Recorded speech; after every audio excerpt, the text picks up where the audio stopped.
Sorry ভাইয়া,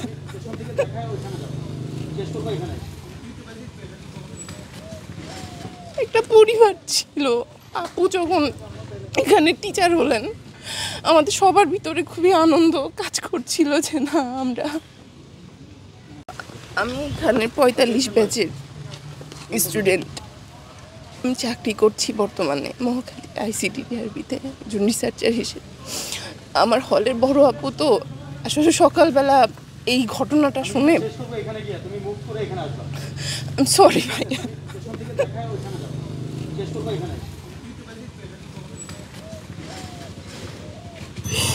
হলে আসলে আমরা সবাই ছিলাম বোনের মতো, একটা পরিবার ছিল। আপু যখন এখানে টিচার হলেন আমাদের সবার ভিতরে খুবই আনন্দ কাজ করছিল যে না আমাদের হল থেকে একজন টিচার হয়েছেন এখানে, এবং বিভিন্ন সময় বিভিন্ন অনুষ্ঠানে আমরা একসাথে। এই ঘটনাটা আসলে খুবই মর্মান্তিক। ঠিক আছে ভাইয়া, দূরত্ব পাই নাই, অস্বীকার কোনো কিছু পাই নাই, সবসময় সাথে ছিলেন। এই জায়গা থেকে আজকে এরকম একটা ঘটনা যেটা সিনেটের ভিতর ঘটলো, আমার ম্যাম সিনেটে ভোট গণনার এখানে গিয়ে মারা গেলেন, সেটা আমরা কোনোভাবে মেনে নিতে পারতেছি না। চারুকলা পরিবারের পক্ষে এটা মেনে নেওয়া সম্ভব না, কারণ এত পরিশ্রম যাচ্ছে টিচারদের উপর দিয়ে, এত অমানবিক অত্যাচার যাচ্ছে টিচারদের উপর দিয়ে। শিক্ষার্থীরা, আমরা যারা প্রার্থী আছি তারাও এই সেখানে সুষ্ঠু পাচ্ছি না যে কখন হবে।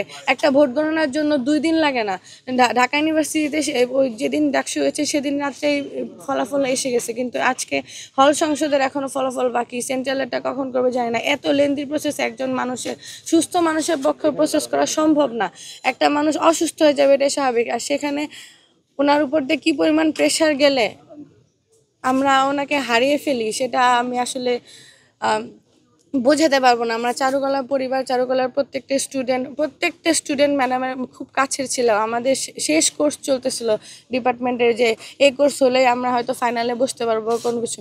কিন্তু আমরা এখন কার কাছে যাব? এর জবাব আমরা কার কাছে নেব? এই যে অব্যবস্থাপনা, এই যে সুষ্ঠু না হয়, এর জবাব আমরা কার কাছে যাব? সেটা আমার প্রশ্ন রইল প্রশাসনের কাছে, যে এর জবাব আপনারা দেন যে আমার ম্যামরা হারাইলাম। এটা তো আমাদের কাছে কাম্য না।